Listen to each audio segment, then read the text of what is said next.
আন্দোলনটি কোটা বিরোধী আন্দোলন হিসাবে শুরু হলেও পরবর্তীতে আপনারা দেখেছেন যে সেখানে 4 বছরের শিশু পর্যন্ত রেহাই পায়নি এবং সর্বসাকুল্যে আমাদের প্রাপ্ত যে ইনিশিয়াল যে রিপোর্টটা এসেছিল জাতিসংঘের, সেখানে 1400-র অধিক 1.5 মাস না, আমি দুঃখিত, 36 দিনে শহীদ হয়েছিলেন এবং প্রায় 30 থেকে 40 হাজার মানুষ সেখানে আহত হয় এবং কয়েক হাজার মানুষ সেখানে পঙ্গুত্ব বরণ করেন, শত শত মানুষ তাদের দৃষ্টিশক্তি হারান। আমরা সেই দৃশ্য সকলেই দেখেছি। দৃষ্টিশক্তি হারানো ব্যক্তিগুলো তারা এখনো অনেকেই হসপিটালের বেডে কাতরাচ্ছেন, অনেকের হাত কেটে ফেলতে হয়েছে, অনেকের পা কেটে ফেলতে হয়েছে, অনেকের পুরো চেহারা মুখ মণ্ডলী সেটি ধ্বংস হয়ে গিয়েছে। কোনোভাবে তারা জীবিত রয়েছে, কোনোভাবে তারা মানুষ হিসেবে জীবিত রয়েছে। আমরা দেখেছি সাভারে যে একটা বর্বরোচিত ঘটনা ঘটেছিল, সেখানে মৃতদেহ পুড়িয়ে ফেলার একটা বর্বরোচিত ঘটনা ঘটে। সেখানে অভিযোগ রয়েছে যে একজন শহীদের মা তিনি অভিযোগ করেছেন স্পেসিফিক্যালি তথ্য দিয়ে যে যখন সেই লাশগুলো পুড়িয়ে ফেলা হয় তখন তার সন্তান পুরোপুরি নিহত হয়নি, পুরোপুরি জীবনটা নিভে যায়নি, সে তখনও জীবিত ছিল, সেই অবস্থায় তাকে পুড়িয়ে ফেলা হয়।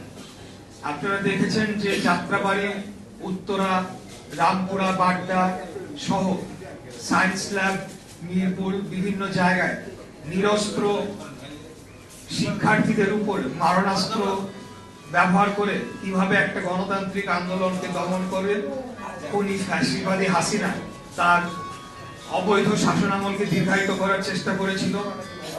স্নাইপার ব্যবহার করে মারণাস্ত্র দিয়ে হেলিকপ্টার থেকে নিরীহ জনগণকে হত্যা করে তার সেই শাসনামল দীর্ঘায়িত করতে চেয়েছিল। এরকম একটা ভয়াবহ দানবীয় ফ্যাসিবাদের বিরুদ্ধে সাধারণ মানুষ জেগে ওঠে এবং দল, মত, ধর্ম, বর্ণ নির্বিশেষে সেখানে সকল শ্রেণী পেশার মানুষ সারা বাংলাদেশে তারা ঐক্যবদ্ধ হয় এবং ঐক্যবদ্ধ হয়ে তারা খুনি হাসিনাকে 36 দিনের মাথায় সেই শাসনামলের পালিয়ে যেতে বাধ্য করে। আমি অনেক বক্তব্যই শুনলাম, আমার পূর্ববর্তী বক্তা এনডিএম এর মহাসচিব তিনি বক্তব্য রেখেছেন, ভালো বলেছেন। এর আগে আরেকজন গণ অধিকার পরিষদের নেতা তিনি সমন্বয়কারী ছিলেন, তিনি ভালো বক্তব্য রেখেছেন, সবই ঠিক আছে। আমরা আমাদের বিভিন্ন রাজনৈতিক দলের শীর্ষ নেতৃবৃন্দ, বিশেষ করে আমাদের বিরোধী দলীয় যে শীর্ষ নেতৃবৃন্দ, তাদের বক্তব্য আমরা বিগত কয়েকদিন যাবৎ শুনে আসছি। আপনারা দেখেছেন বরিশালে গিয়ে কি ধরনের ভাষায় তিনি বক্তব্য রেখেছেন, সেগুলো আমরা দেখে আসছি। তা আমি সেগুলা থেকে একটু ভিন্নভাবে বলতে চাই যে জুলাইয়ের যে মূল শক্তিটা ছিল সেটা হলো যে সকলেই যখন যার যার দলীয় পরিচয় ছেড়ে, যার যার শ্রেণী পেশা ভুলে গিয়ে যখন ফ্যাসিবাদ হাসিনার বিরুদ্ধে এক দফার আন্দোলনে ঐক্যবদ্ধ হয়েছিল, তখনই কেবল কিন্তু আমরা হাসিনাকে পালিয়ে যেতে বাধ্য করেছিলাম এবং স্বৈরাচারী 1.5 দশকের যে জেগে বসা ফ্যাসিবাদ, তার যে শক্তি, সামর্থ্য এবং সকল জায়গায় তার যে একটা ভয়াবহ দানবীয় শক্তি ছিল, সেটিকে উপড়ে ফেলার শক্তি কিন্তু তখনই জাতি অর্জন করতে পেরেছিল। এই জিনিসটার সাথে আমরা যদি 71-এর যে মূল স্পিরিট সেটাকে আমরা তুলনা করি, তাহলে বলতে হবে 71-এর ধারাবাহিকতাতেই 24-এর গণঅভ্যুত্থান ঘটেছিল, যেটা দুটা একই সূত্রে গাঁথা, সেটা দুটার পরস্পর বিরোধী না, এটার একটারই ধারাবাহিকতায় আরেকটি হয়েছিল। 71-এ যেমন পাকিস্তান আমাদেরকে একটা দাস বানিয়ে রাখতে চেয়েছিল, একইভাবে আমরা 24-এ দেখেছি যে ভারত যখন ভারতের আধিপত্যবাদী শক্তি যে রয়েছে তারা যখন বাংলাদেশকে কবজা করে রাখতে চেয়েছিল, সেটিও জুলাই অভ্যুত্থানের যে অন্যতম একটি উপাদান ছিল সেই আন্দোলন। তো আমরা এটাকে কোনোভাবে মিলিয়ে ফেলতে চাই না। যাদের অতীতের ইতিহাস, নামাজের জন্য কি থামবো? হ্যাঁ, যেহেতু নামাজের সময় হয়ে গেছে, বেশি কথা আর বলবো না। ইতিহাস ঘাটলেই দেখা যাবে যে কোন দলের কি ভূমিকা ছিল বাংলাদেশের রাষ্ট্র, জনগণ এবং বাংলাদেশের স্বাধীনতা, সার্বভৌমত্ব সংরক্ষণ করার জন্য বাংলাদেশের সেই সূচনা লগ্ন থেকে আজ অবধি কোন কোন রাজনৈতিক দলের কি ভূমিকা ছিল সেটা নতুন করে এখানে লিখে দেওয়ার দরকার নেই। বাংলাদেশের জনগণ খুব ভালো করেই জানে ৭১-এ কোন দলের কি ভূমিকা ছিল, ২৪-এ কোন দলের রাজনৈতিক দলের কোন ভূমিকা কি ছিল। তা আমি বলবো যে আমরা যারা আজকে এখানে রয়েছি, আমাদের বিরুদ্ধে কোনো গণহত্যার অভিযোগ নাই, আমাদের বিরুদ্ধে গুম খুন, নির্যাতন এবং ধর্ষণের অভিযোগ নাই। আমরা সবসময় চেয়েছি বাংলাদেশ রাষ্ট্রটি তার পরিচয় নিয়ে পৃথিবীর মানচিত্রের একটা স্বাধীন, সার্বভৌম এবং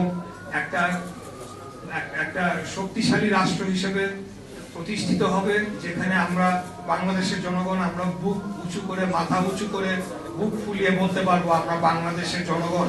হতে পারি আমরা ভূখণ্ড হিসেবে ছোট, কিন্তু রাষ্ট্র হিসেবে কিন্তু আমরা পৃথিবীর ৮ নম্বর দেশ। আপনারা যদি জনসংখ্যার দিক থেকে চিন্তা করেন, পৃথিবীর ৮ নম্বর সবচাইতে জনবহুল দেশ হলো আমাদের এই প্রাণপ্রিয় মাতৃভূমি বাংলাদেশ। অতএব আমাদেরকে কোন আধিপত্যবাদী শক্তি আগামী দিন, বিগত দিনে যেভাবে দাবিয়ে রাখতে পারে নাই, কোন রাজনৈতিক দলের আদাতের মধ্য দিয়েও যেটি সম্ভব হয় নাই, শেষ বেলায় গিয়ে জনগণ ঐক্যবদ্ধ হয়েছে এবং সেই আধিপত্যবাদের বিরুদ্ধে রুখে দাঁড়িয়েছে, সকল জুলুম, অত্যাচার, নির্যাতনের বিরুদ্ধে দাঁড়িয়েছে। আগামী দিনেও আমি বিশ্বাস করি যে কোনো আমাদের ভেতরে মতবিরোধ থাকতে পারে, মত পার্থক্য থাকতে পারে, একটা গণতান্ত্রিক রাষ্ট্রে সেটা হওয়াটাই স্বাভাবিক। সবাই যদি একই মত এবং পথের হতাম, তাহলে তো বাংলাদেশে আর অন্য কোনো দলের দরকার ছিল না। আমি তাই আজকে আপনাদের মাধ্যমে আমাদের বিরোধী দল সহ সকল দলকে আহ্বান জানাবো যে আমরা সবকিছু আমাদের ঠিক আছে, আমাদের পার্থক্য থাকবে, আমরা তর্ক বিতর্ক মধ্য দিয়ে আমাদের আজকের যে মহান জাতীয় সংসদে আমরা অংশগ্রহণ করছি সেটি চলমান থাকবে, প্রেস ক্লাবে আমাদের তর্ক বিতর্ক চলমান থাকবে, রাজপথে আমাদের কর্মসূচির মাধ্যমে আমরা আমাদের রাজনৈতিক দর্শন, রাজনৈতিক মত, রাজনৈতিক বয়ান সেটিকে প্রতিষ্ঠিত করব। কিন্তু বাংলাদেশের প্রশ্নে, বাংলাদেশের স্বাধীনতার সার্বভৌমত্ব এবং জনগণের ভোটের অধিকার, গণতন্ত্রের প্রশ্নে যাতে আমরা কোনোভাবে লাইনচ্যুত না হই, আমরা যাতে বিগত দিনে ফ্যাসিবাদী হাসিনার মতো ক্ষমতার লোভে লালায়িত না হয়ে এমন ধরনের কোনো পদক্ষেপ না নেই যাতে করে বাংলাদেশের গণতন্ত্র হুমকির মুখে পড়ে এবং বাংলাদেশের গণতন্ত্র যদি হুমকিগ্রস্ত হয় তাহলে বাংলাদেশের স্বাধীনতা, সার্বভৌমত্ব, আমাদের অস্তিত্ব আবারও হুমকির মুখে পড়বে। আজকে যদি আমাদের এই সরকার ব্যর্থ হয়, সবচাইতে বেশি লাভবান কারা হবে? লাভবান হবে পলায়িত, দিল্লিতে পলায়িত খুনি হাসিনা এবং তাকে যারা আশ্রয় দিচ্ছে সেই আধিপত্যবাদী শক্তি। তাই আমি আপনাদের মাধ্যমে সকল বিরোধী দল সবাইকে বলবো, ঠিক আছে, বক্তব্য থাকবে, বয়ান থাকবে, সবই থাকবে, কিন্তু বাংলাদেশকে যদি অস্থিতিশীল করে গণতন্ত্রকে কোনোভাবে হুমকিগ্রস্ত করার অপচেষ্টা আবারও কেউ করে, বেশি দিন হয় নাই, 2 বছর হয়েছে আমরা রক্তের মধ্য দিয়ে এই বাংলাদেশকে আজকে প্রতিষ্ঠিত করেছি, আবারও যদি কেউ এটাকে হুমকি মুখে ফেলার চেষ্টা করে, সেটা হতে পারে পালিয়ে যাওয়া শক্তি, হতে পারে আমাদের অভ্যন্তরে আমাদের মাঝেই লুকিয়ে থাকা কোন ক্ষমতালোভী শক্তি, যেই হোক না কেন তাদেরকে কঠোর জবাব দেওয়ার জন্য আমরা বাংলাদেশ জাতীয়তাবাদী দল, গণ অধিকার পরিষদ সহ এনডিএম এবং আমাদের এই যুবপথ আন্দোলনে অংশগ্রহণকারী সকল দল আমরা ঐক্যবদ্ধ রয়েছি। ইনশাআল্লাহ সকলকে সাথে নিয়ে আমরা বাংলাদেশকে রক্ষা করে যাব এবং বাংলাদেশের স্বাধীনতার সার্বভৌমত্ব, জনগণের ভোটের অধিকার, বাংলাদেশের গণতন্ত্রকে আমরা রক্ষা করে যাব ইনশাআল্লাহ।